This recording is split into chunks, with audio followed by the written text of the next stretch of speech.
All right, man. Oh, man. Fuck. Good weather, man. Shit. Fuck, man. I'm tired You are from what? from life, man. What's up? I'm having those nihilism vibes. And where are they going? Those vibes Where are they going? into the void. Into the void. Yeah, very edgy. No, no. I mean, you know, I think if we follow Nietzsche's definition of nihilism, which is not a intellectual position, because often nihilism is defined as that you don't believe in anything and you don't believe in any values. You can have various layers of nihilism. About knowledge, there is no knowledge. About morality, there's no morality. There's no, or just cosmic nihilism. There's no inherent value in the entire cosmos. I don't think those are very useful conceptualizations of nihilism. The Nietzschean one is better. For Nietzsche, it's not a intellectual position. It's a physiological state.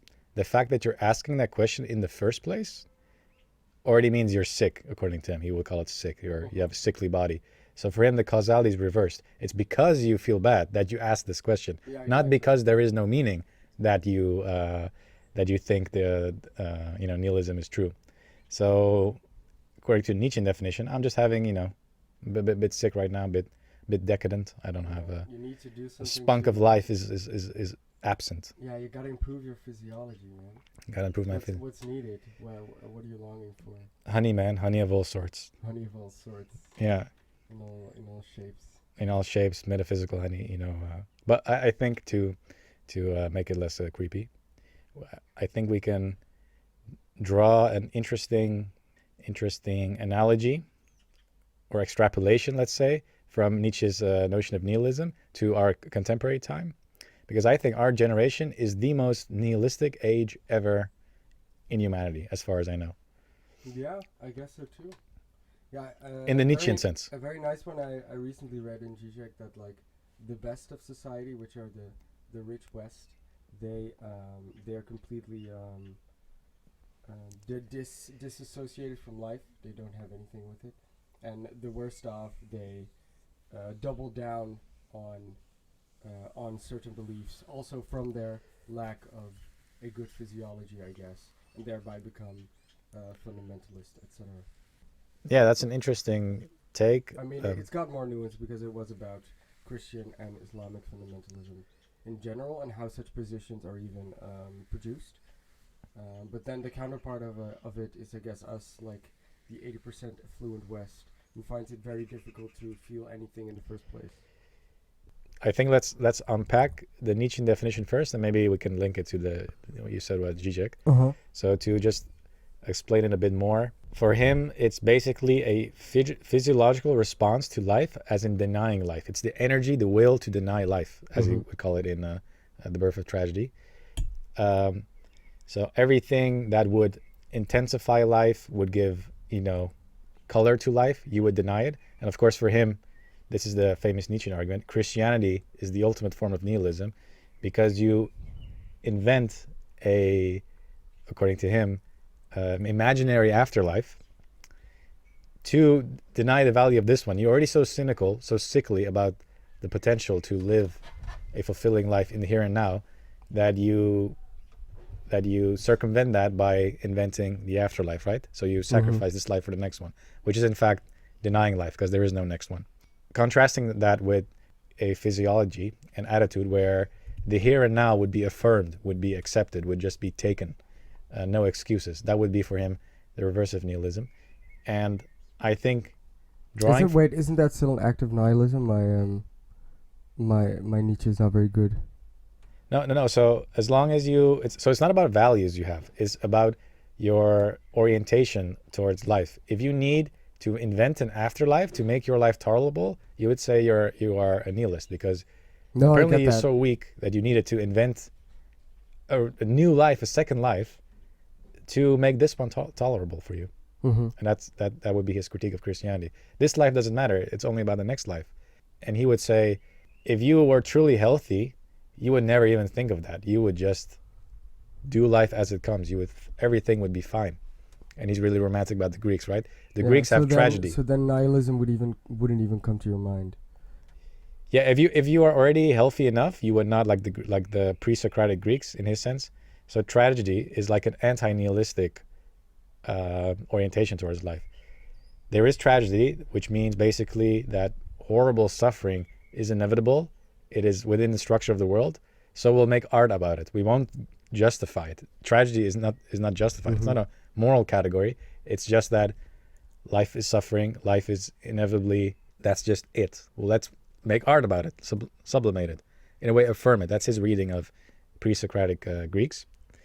And I think to link it to us, in a way, I think we are maybe even more nihilistic than well, what he would think of Christians. Of course, there are Christians today. In the sense that, could you tell me, has there ever been a generation that expected more of life?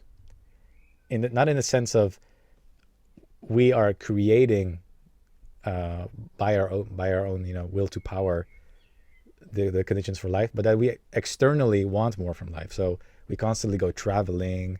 We're bored all the time. We're very afraid of being bored. We're very afraid of losing material comforts. We need so many things to go right, to the point of destroying the planet, just to be okay. And in a way, that's also a form of nihilism. We need to extract so much from our external reality to make our lives tolerable. In a way, I think that's also a deep kind of nihilism. And we don't even have some kind of redemptive principle in order to help us. Maybe it's even because we don't have such a redemptive principle that we resort to consumerism. Consumerism in some way, well, maybe it's a bit cringe, but might be seen as a new form of religion. Or I guess our religion is just purely the self.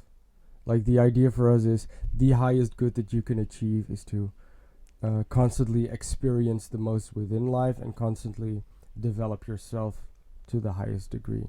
Yeah, I think that's definitely linked. You have it on the dating sites, man. It fucking sucks. Everybody's obsessed with traveling all the fucking time and other bullshit like activities and sports and yoga, and they don't do it to like really make something of themselves. They're just doing it to fill up their time, as if they're afraid of just being. Yeah, well, not just that. I think it's very much a thing that's been told them by society to be good. It's not even that internal. I think most of that shit is very externalized. Also because it functions so well on these profiles to profile yourself as being this great, terrific person. I find that so interesting about my recent profession, where whenever I say that I'm a blogger/event organizer, people just go like, wow, that's so amazing.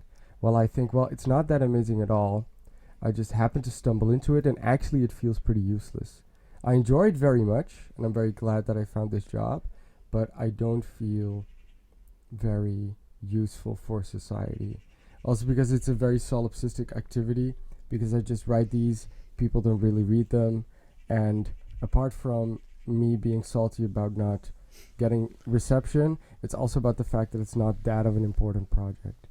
Yeah, but it works so well on these profiles to say, oh, I'm a blogger/event organizer about an artist. Yeah, that's very interesting. But can you explain why it works? How is it linked to our generation's proclivity towards, obsessively? Well, I think going after activities and making profiles. I think things that work very well on profiles right now is that everybody is constantly developing themselves and doing authentic and special things.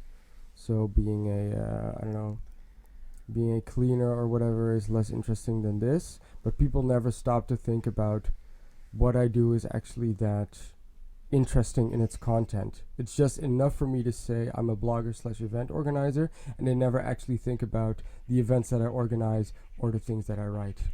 It's very similar in art, like where whenever you just throw around big concepts and you say that you're an artist, that's enough to make someone wet our heart, Yeah. Oh, I definitely resonate with this on the dating apps, because so many of the girls say they want deep conversations, and they're into intelligence and philosophy. And whenever they say it, then I know they're not into deep conversations. I know, what I find so interesting, I think they misconceive the idea of deep conversations by actually thinking that depth is a theme and not a structure.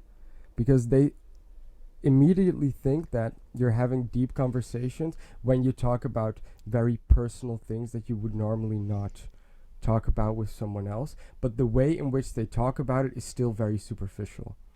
I actually had this conversation with someone where I just propose the hypothesis, isn't depth a theme rather than an actual thing that exists, in the sense of the way in which we conceive of things to be deep is just on the basis of what they are about, not on the basis of how they are talked about.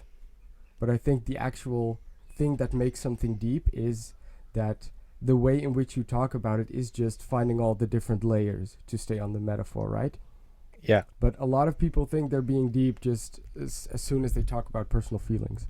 And that's Yeah. kind of a pity, because it doesn't work. And I also always think about this, if you have to make explicit that you want to talk about deep conversations, you're probably not very deep yourself. Damn, Burn. It's also very prophilic, right?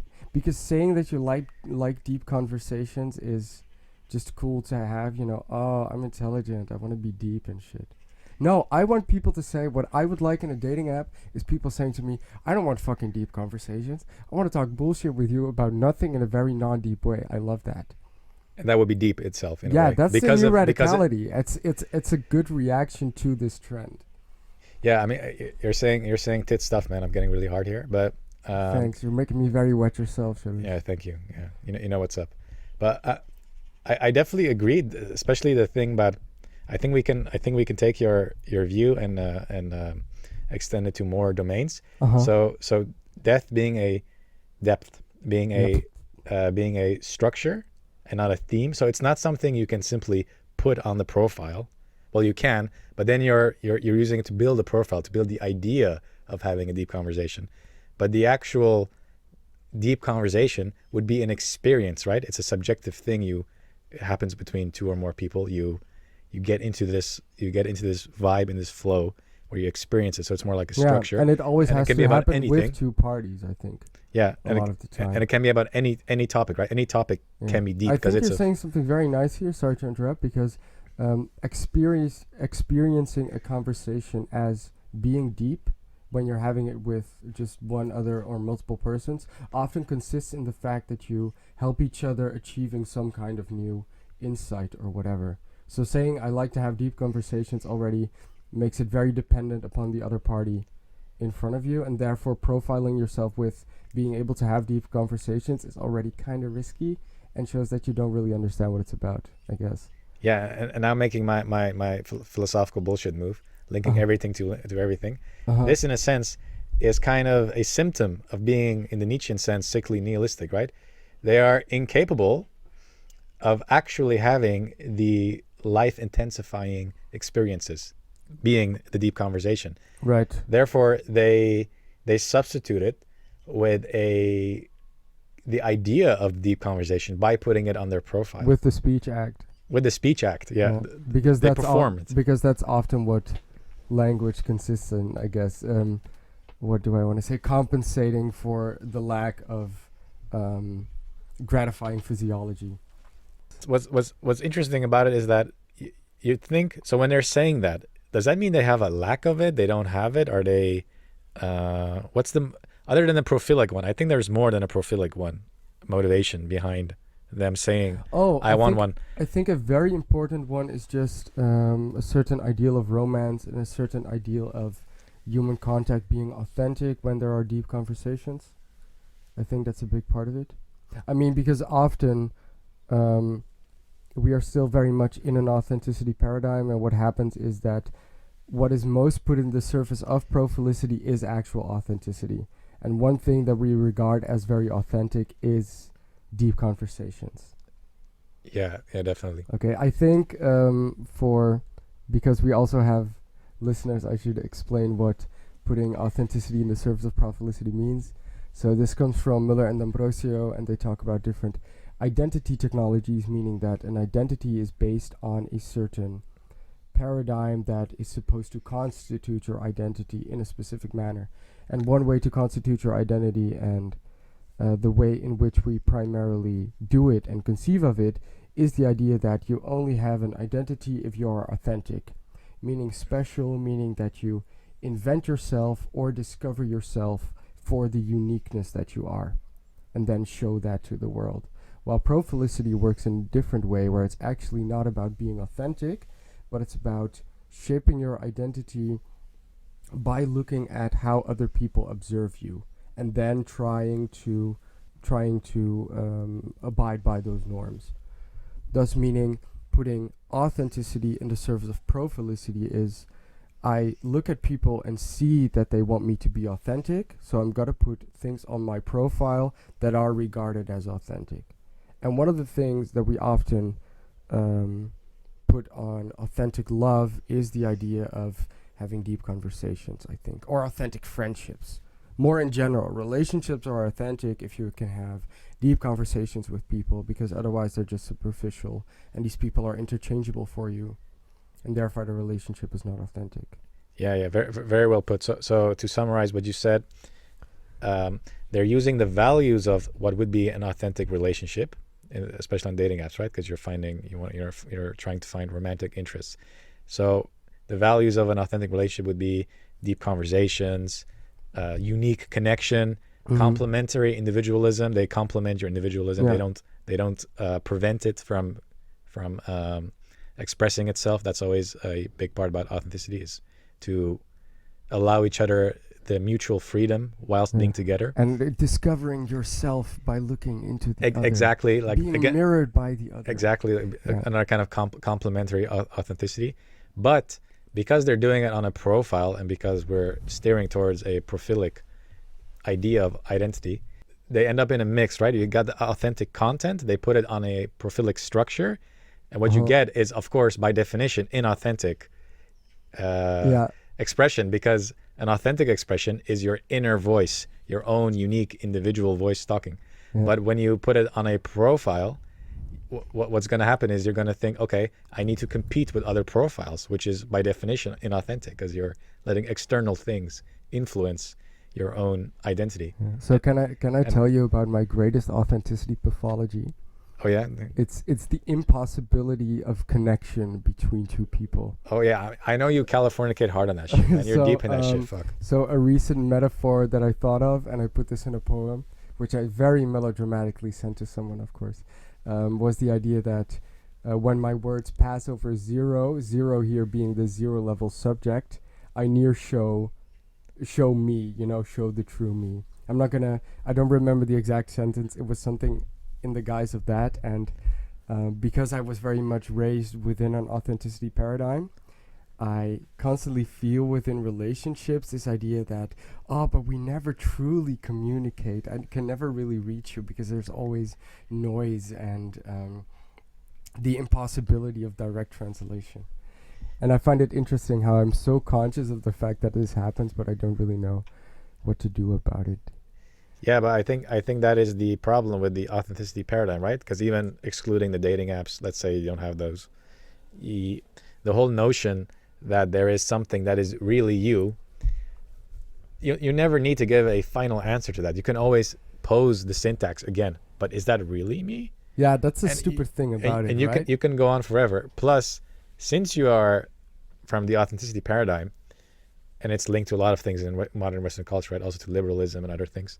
Since you are defining yourself in opposition to the community, the external world, whilst at the same time, obviously being a super social animal, we'd be the worst kind of animal in being authentic, being very strongly constituted by external norms, social norms. You will always have this tension of thinking, am I being authentic or am I being told to be something, which would be inauthentic? But of course, the deeper problem is, when you dig deeper, and that's where you get all the existential dread, is that if you ask the question, but where did this come from, this notion to be authentic? Is that itself authentic? And then you're fucked. Yeah. Okay, now so can I throw up another hypothesis now? Yeah.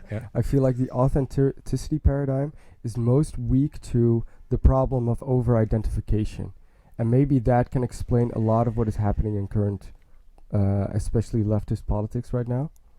Because authenticity is the paradigm par excellence to make you ask, am I truly this or that?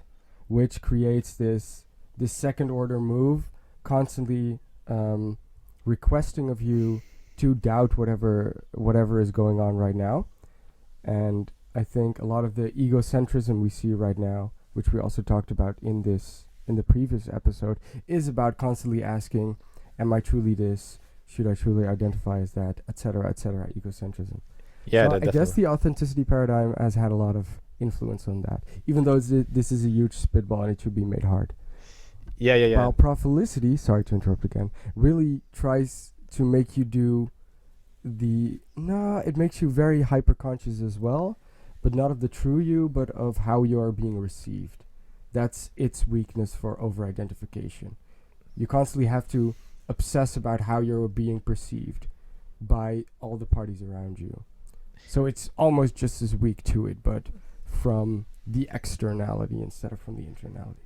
I think we could say in a funny way that any kind of view of identity, either being authenticity or prophelicity, or role-based societies of before, where they define themselves in which role they had, like sincerity is that. Yeah, that's called sincerity in this. Did we already say this is Miller and Ambrosio? I think we already said that, man. Okay, yeah. I know you love those guys, man. Oh damn, they make me hard. Yeah, they make you hard. Watch Carefree Wandering, people. That's the YouTube channel of Miller.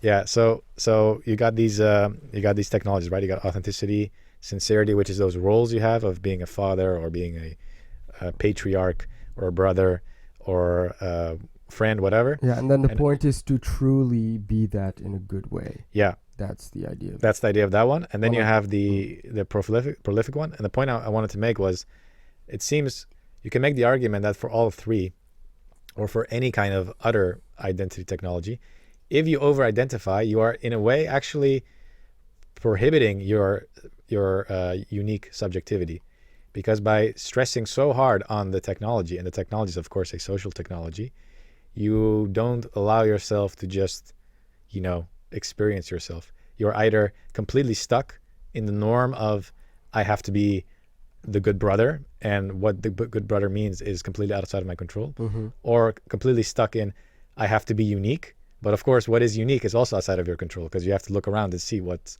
is already being done, what is conventional. Yeah. And in the third one, in the prophilic one, you're completely stuck in, I have to be able to present myself according to what is generally considered to be a hip profile. And in that case, in all three, even authenticity, I think once you over-identify, you're actually directing your attention a lot to externalities. And in authenticity, I think it's a funny paradox that happens. It doesn't escape this problem either. No, not at all. No. I think what's so interesting about it, also maybe to take it a bit back to Nietzsche, is that not over-identifying, not focusing on yourself a lot, is a very easy way to become happier and more chill.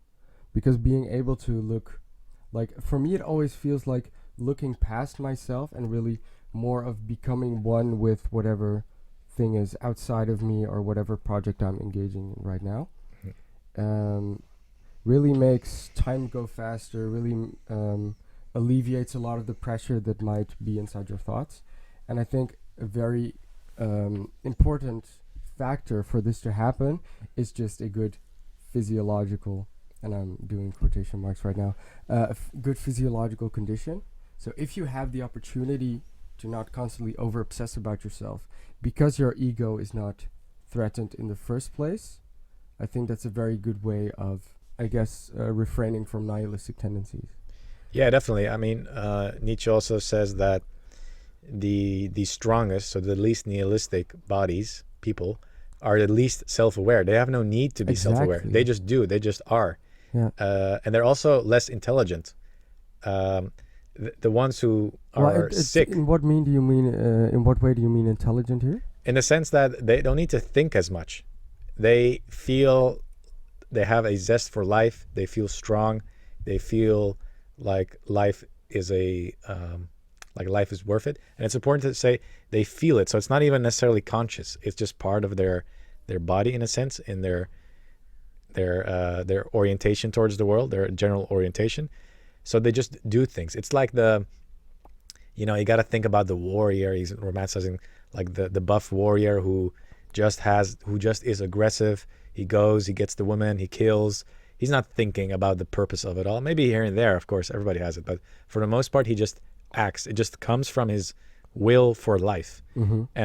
But if, however, you are already physiologically sick, either individually or because of your environment, then you're going to turn on the cognitive engine more and more, and try to find reasons for why am I feeling this way? Why is life not worth it? But the causality in the Nietzschean sense is reverse.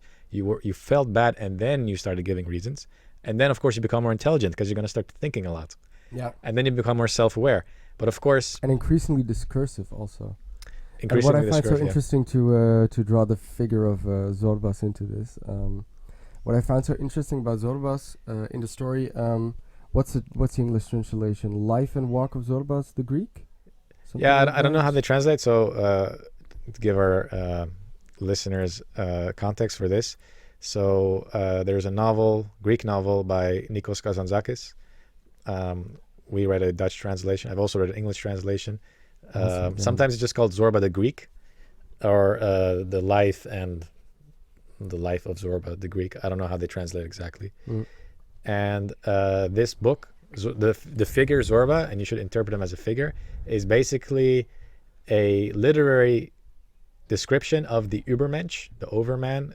That's also a Nietzschean concept.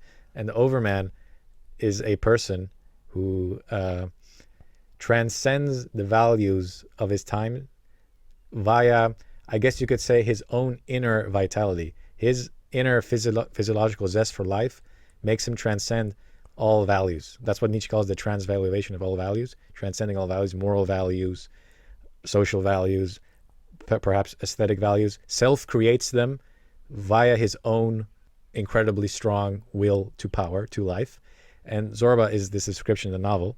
So that's the explanation. I don't know why you want to involve Zorba. Where I wanted to get to is that since we're starting to get to the distinction between discursiveness and non-discursiveness, or discursivity and non-discursivity, I guess I should say, why I wanted to talk about the figure of Zorba is because he, without any trouble, simultaneously affirms many contradictions within his life.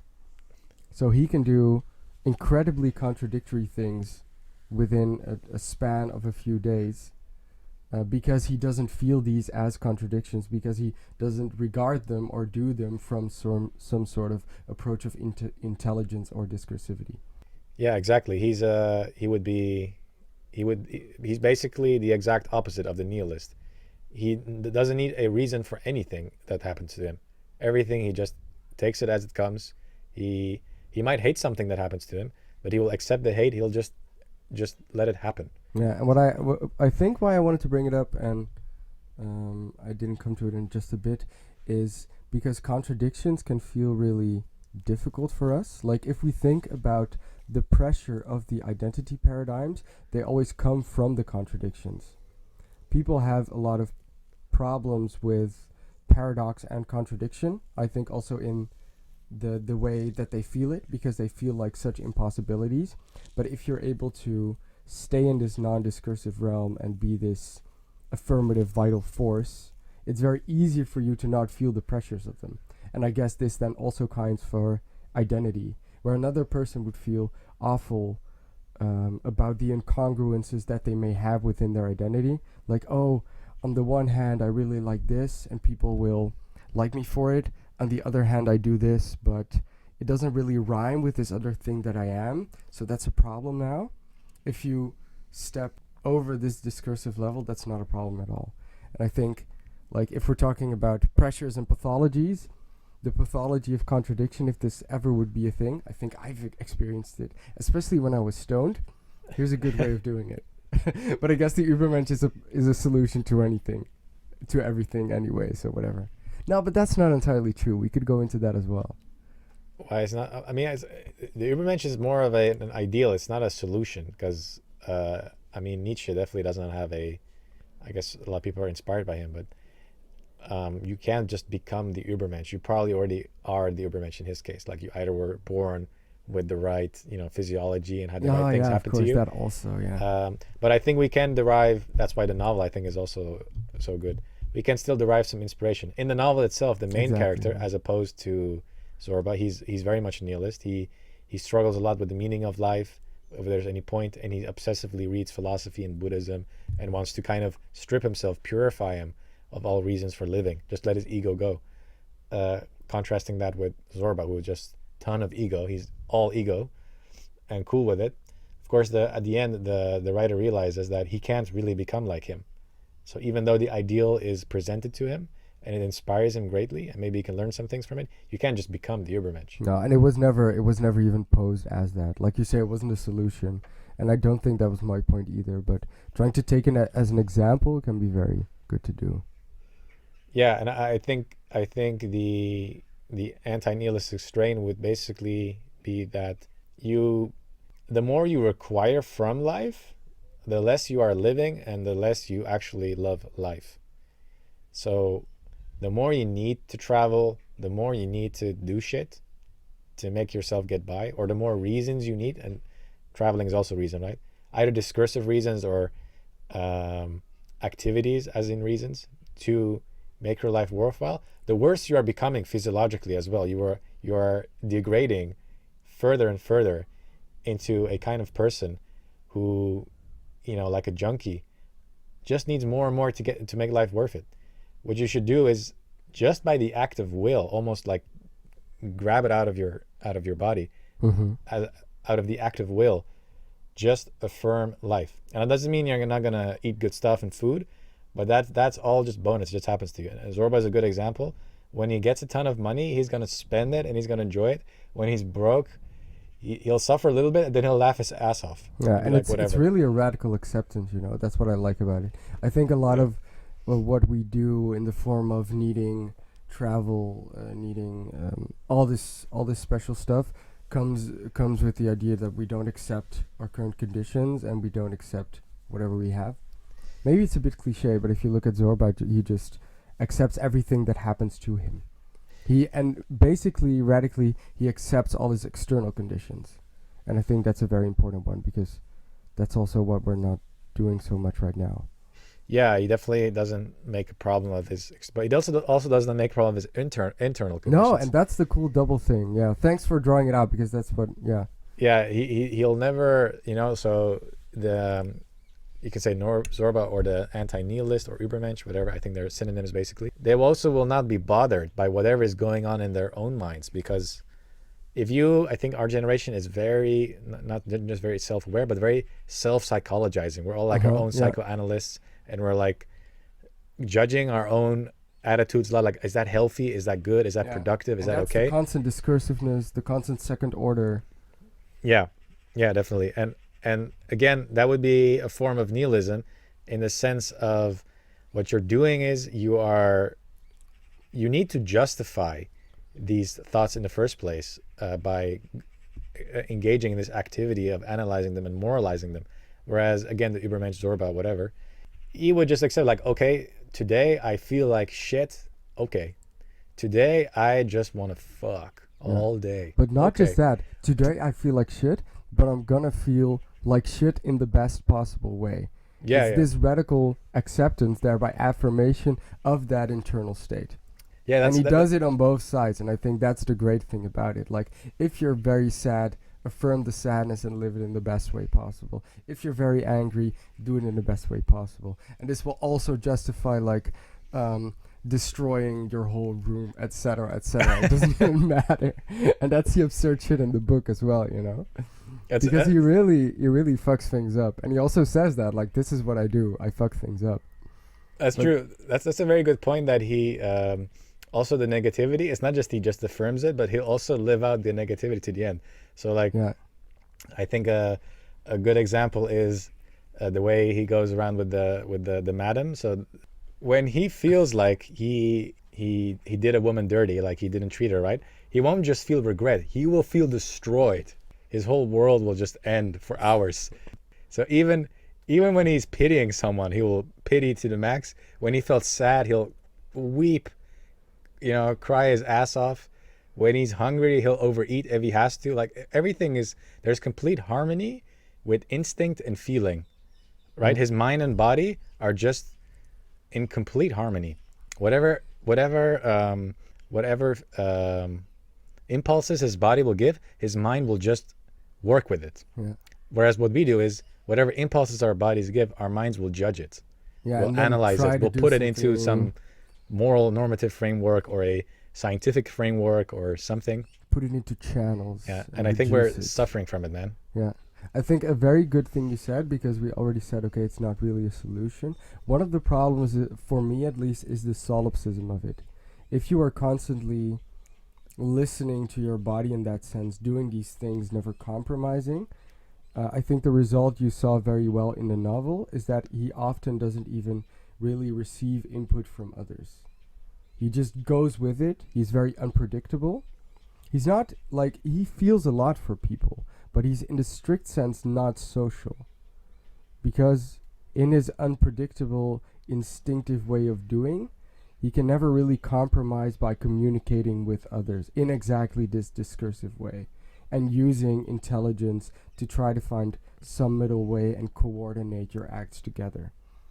What happens when you would conceive of yourself like this is, since you have so much excess energy for life, since life can just go its own way as much as possible, you have no need for order anymore.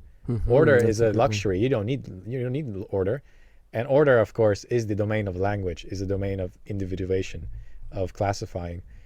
And yeah, I would not say we should try to become an Übermensch or try to become like specifically Zorba, but I do think we can learn a lot from it, in the sense of, we have way too much order in our lives, and we also try to order our minds by ourselves way too much, fitting it. The funny thing is, we're like very afraid of labels these days, but because we try to solve labeling within discourse, we end up just labeling again in other ways. Whereas the more radical anti-label thing would be something like Zorba would be like, who gives a fuck about the label? I have this feeling right now. I'm not even going to express it necessarily. I'm going to do the feeling. Yeah. Right? Any And feeling. that's again I'll the just do it. over-identifying, and something we said before, because identification is not about the labels you put on yourself, but the labels you put on literally everything in order to create order. Yeah. We're suffering in this over-moralized, over-discursive view of ourselves. Like you said yourself, you're so deep in that authenticity framework that you keep running into inauthentic experiences. Yeah, like the very possibility of communication is just at loss for me sometimes. Yeah, and that's bullshit. yeah, and like in Zorba's case, he also has problems communicating, maybe because he has so little order that with some people he would probably brush him the wrong way. But the advantage of his side, and obviously I think that the right thing to do is in the middle. The advantage from him is he has so little self-awareness. He's so comfortable with anything that comes, so non-judgmental towards anything inside himself, that his initial, let's say he falls in love at first sight, he'll just take it completely at face value, just completely go along with it.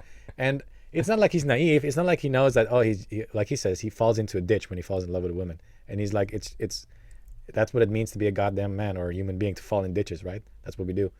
So he'll think, probably I will probably fall into a ditch, and probably in 3 weeks it'll be gone. But who cares? I have it right now. So what? Right? Whereas a more normative framework, like maybe yours, would say, yes, but this is not the true thing I wanted. There's something wrong with this. I should not do this. Or let me try, and then you're gonna put it in the framework again. You're gonna analyze it again, and then you butcher it in a way, right? And I think that is the theme a lot of both Zorba, but in general, second half of 19th century philosophy. Like Dostoevsky also has a lot of critiques about self-awareness, how self-awareness dehumanizes you. Man from Underground. Yeah, the man from Underground. He's so self-aware about everything he does. He's unmasked every single intention of his self, that he's only left with his ego, and he finds himself ugly now. Whereas people who are, according to Underground Man, they're not aware of all details of what they're doing. They just stand for something in a very non-discursive way, right? It just emanates from them. And in the Nietzschean sense, it's the physiology, it's the zest for life. And I think we are missing that, and we are making it worse. This is the radical claim. People get butthurt. If you travel too much, or if you need the traveling too much, you'll make it worse, I think, in the long term for yourself. Occasionally you should say, I feel like traveling, but let me take the feeling, if it truly was will to life, zest for life, and let me just take it out. I should be able right now, just in this room, to just feel ecstatic and get a hard on, either a hard dick or clit or whatever. Yeah, that's a good one. And just draw it out. If it was truly zest for life, which is all those fucking dating profiles, they say they love life so much they want to travel. But if it was truly that, then you already had the love for life, and that was the whole point in the first place. And haven't you experienced this yourself? What? With me, my in my very best moments, I have no idea why I'm happy, but I'm able to like every single thing around me, and I especially have this when I'm hungover. Maybe I get too personal, but whatever. I'm just gonna tell you. So I have this weird phenomenon now, where for I think about a year or a year and a half, when I'm hungover, that day is extremely terrific for me. Maybe because I find an excuse to not do anything productive. Because like, oh, when you're hungover, you're not functional, you can't do shit. And your brain doesn't work very well. But I still read, and I don't get a lot, but I kind of vibe it out. And just the last few months when I've been very happy, I can just be ecstatic about two boys running around in the supermarket and shit. You know, that kind of random stuff. Or just one sentence. All the music I listen to, I tell myself, oh, this is the best music I've listened to in ages, you know? While when I don't have this vitality in me, I start doubting whether I'm actually enjoying shit. So that's already the second order judgment. And I just I feel like I need more. I'm looking for a solution, really grabbing outwards within these big generalizations about life, thinking, oh no, I should fix this. I should fix just general thing in order to get my life straight again. And then I'm happy again. I feel this vitality. My life is exactly the same in its circumstances, but this thing doesn't even pop up in my head. Yeah. I think that's a very good description, personal one, that nihilism is indeed something physiological, right? That, you know, when you are in a certain state, a certain feeling, when after you're hungover, then everything is more than enough. Just seeing two boys walking around playing is already the best thing that happened in your life. So kind it's of pedophilic what I just said. Yeah, I mean, we know what you mean. No, man. Like, okay. No, joking. Yeah. You see them little boys, but you know, but so little boys. Damn, man. All right, we got enough of that, man. So sorry. Yeah. Sorry, people. So when you're in that state, that already is enough. If that is the case, then the state is the goal. And the argument, I think, and it's not just the argument from Nietzsche or anything, I think basically every single tradition makes this argument, even a lot of modern traditions, even postmodern traditions. I just read an interview with Foucault where he was also appreciating asceticism. Basically, except for some weird modern traditions, which are vulgar hedonisms.